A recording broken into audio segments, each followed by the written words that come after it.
Hello everyone, Rumi's Kitchen channel loi আপোনালোক সকলোকে আকৌ এবাৰ স্বাগতম জনাইছো।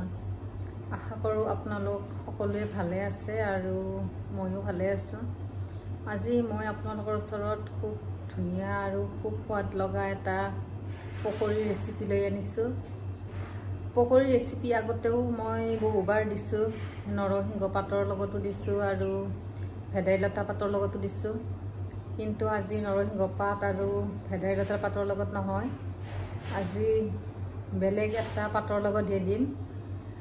তেনেহলে পাতটোনো কি বাৰু বলকচোন, মোৰ ঘৰতে গছজোপা আছে, তাৰ পৰা কেইটামান ছিঙি লৈ আনো পাত। এইডাল গছ, ইয়াৰে পাতৰ লগতে আজি মই পকৰি বনাম। এইটো দেখিছেনে, এইটো আচলতে শুকলতি গছ হয়। শুকলতিৰ গছটো মোৰ ঘৰতে আছে। এতিয়া ধুনীয়া কোমলীয়া কোমলীয়া পাত ওলাইছে আৰু মানে কি শুকলতিৰ পাত পেটৰ কাৰণেও খুব ভাল। ইয়াৰে পকৰি খাই খুব ভাল লাগে। এয়া মই শুকলতি পাত ছিঙি লৈ আনিলোঁ।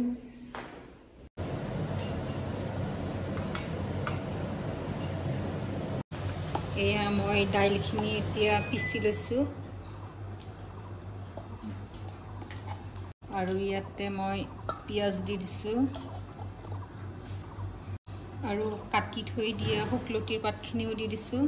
শুকলতিৰ পাতখিনি মই কাটিয়ে দিছোঁ, আপোনালোকে ইচ্ছা কৰিলে দাইলৰ লগত একেলগে পেষ্ট বনাইও ল'ব পাৰে। নিমখটো দিছোঁ জোখমতে। অকণমান জিৰা, ধনিয়া আৰু জলকীয়াৰ গুড়া দি দিছোঁ। আপোনালোকে দিবও পাৰে, নিদিবও পাৰে, মই অকণমান দি দিছোঁ।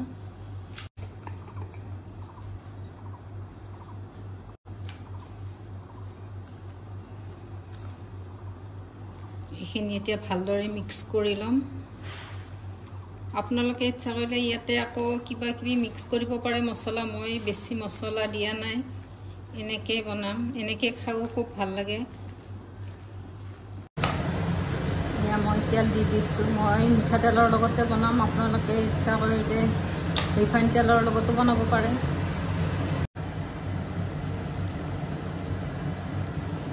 এতিয়া মই অলপ অলপকৈ ইয়াতে দি ভাজি ল'ম।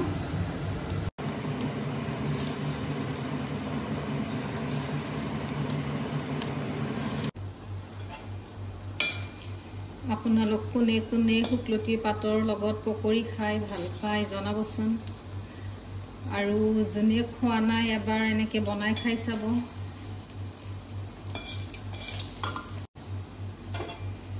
মোৰ ভিডিঅ'টো চাই কেনেকুৱা পালে ক'ব। মোৰ যদি ভাল লাগিল লাইক এটা কৰি দিব। আগলৈও আপোনালোকলৈ এনেকৈ ধুনীয়া ধুনীয়া ৰেচিপি লৈ আহি থাকিম। মোৰ ভিডিঅ'টো ভাল পালে লাইক, শ্বেয়াৰ আৰু ছাবস্ক্ৰাইব কৰি দিব।